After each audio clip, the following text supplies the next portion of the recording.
Bonsoir à tous, pile à l'heure pour votre rendez-vous avec l'information africaine qu'on débute comme à l'accoutumée avec votre sommaire.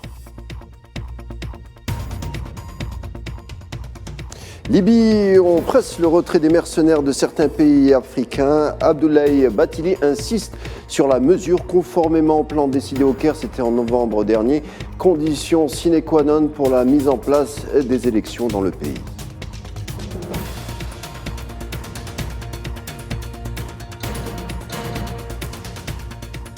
Burkina Faso, Ibrahim Traoré plaide pour une souveraineté qui ne va pas sans pair avec la sécurité. Les partenaires stratégiques seront diversifiés, mais à qui s'adressait réellement le message du président de la transition burkinabé, lui dont les sorties médiatiques sont de plus en plus rares.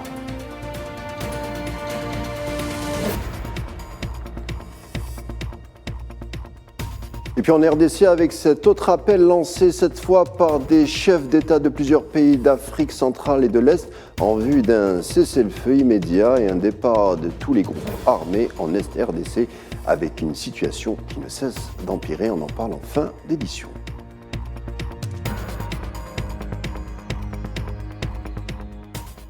Et je vous le disais, dès l'entame, des combattants africains sommés de quitter le pays. Message délivré par l'envoyé spécial des Nations Unies, Abdoulaye Bathily. Ce sont environ 20 000 membres issus du Niger, du Tchad et du Soudan. L'émissaire onusien insiste sur le retrait pour une solution débouchant vers la voie politique, conformément au plan mis en place en novembre 2021 lors d'une rencontre au Caire, regroupant toutes les parties libyennes et autres représentants de la région. La Libye toujours en proie au gel politique à cause d'une mésentente ou de mésententes diverses. Des élections politiques se font toujours attendre dans le pays. Et on revient sur cette sortie médiatique à la télévision nationale d'Ibrahim Traoré, le président de la transition au Burkina Faso. Lui, le militaire taciturne, voire austère, qui nous a pas habitués à donner des interviews, la sécurité, la souveraineté, les rapports avec certaines puissances, entre autres, silencieux depuis des mois. Mais alors pourquoi donc prendre la parole à ce moment précis et surtout à qui s'adresse réellement et précisément son message? L'analyste politique burkinabé Bayala Imhotep nous donne son avis. Il s'agit de dire aux partenaires qui agissent au Burkina Faso que l'impunité et la non-transparence sur lesquelles beaucoup d'accords qui compromettent les intérêts de nos peuples ont été toujours entretenus ne pourront plus avoir lieu sous son magistère. Alors, aux acteurs locaux, il s'agit de dire à l'ensemble des forces sociales avérées de notre pays, faire un point de l'état de la situation et à demander un appui parce que les hostilités au niveau international demandent que nous ayons une sérénité au niveau local pour pouvoir affronter les défis de la guerre qui, on sait, a des ramifications internationales.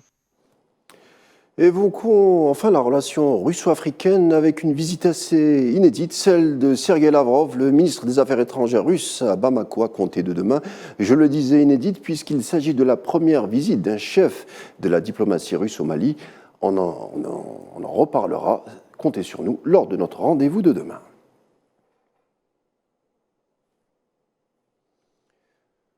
Autre chapitre, l'affaire Pegasus, vous vous en souvenez, c'est ce logiciel espion sorti tout droit d'une entreprise sioniste dont le but est de nettoyer, pour dire espionner, tout type d'appareils de communication. Les appareils du Premier ministre ibérique ont été virusés, des opposants et autres militants pour la cause sahraoui également.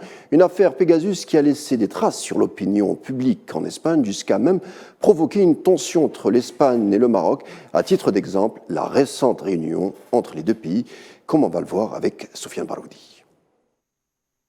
L'ancien chef du gouvernement et dirigeant du Parti populaire José María Aznar a exprimé ses regrets concernant ce qu'il a qualifié d'humiliation, commentant la réunion de haut niveau entre l'Espagne et le Maroc, célébrée dernièrement. De son côté, Elias Bendodo, coordinateur général du Parti populaire, principal organe de l'opposition espagnole, a déclaré, à propos du chef du gouvernement espagnol Pedro Sánchez, qu'il a, je cite, donné la mesure de son poids-plume international, en regrettant l'image de faiblesse véhiculée par le chef du gouvernement.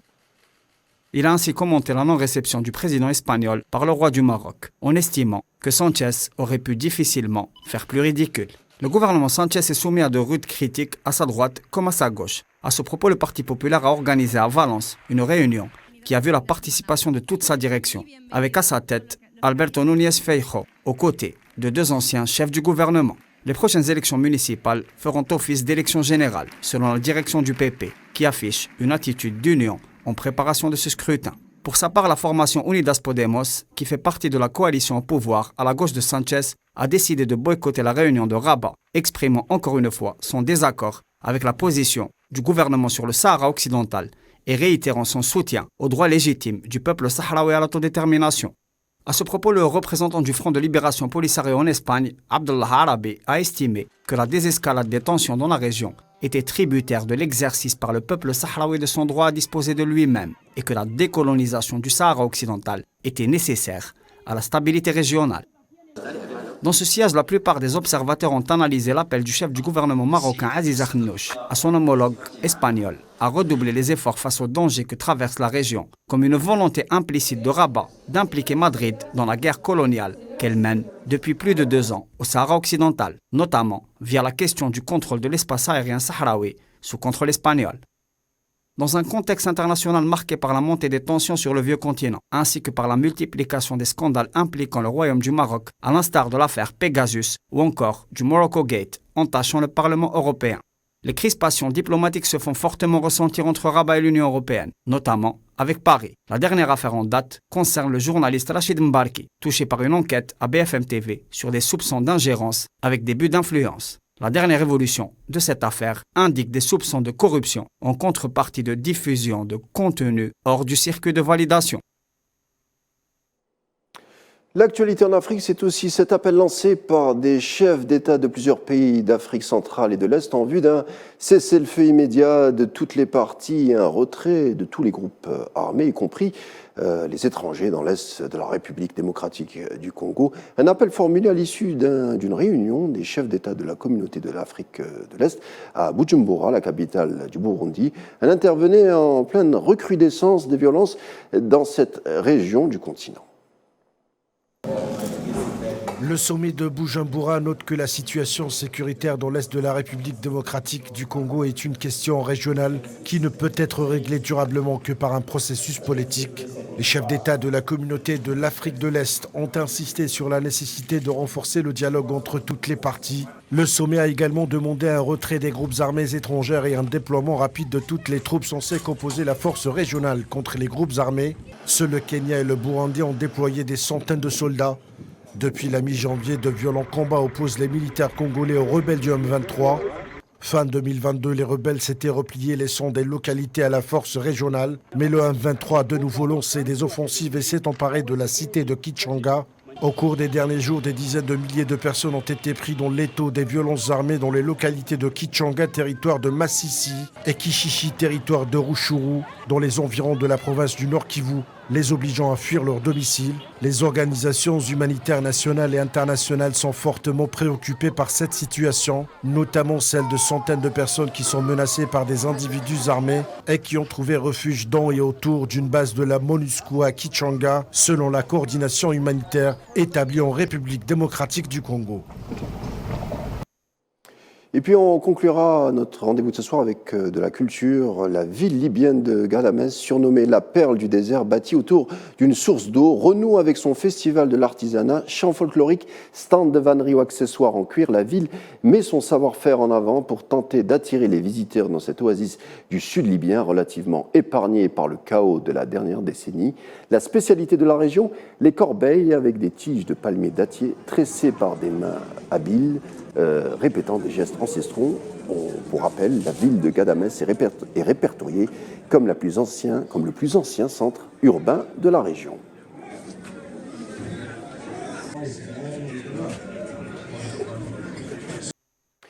Voilà, ça sera tout pour notre rendez-vous de ce soir. Merci de nous avoir suivis. La suite des programmes sur Al 24 News, c'est tout de suite. Quant à moi, je vous dis à demain.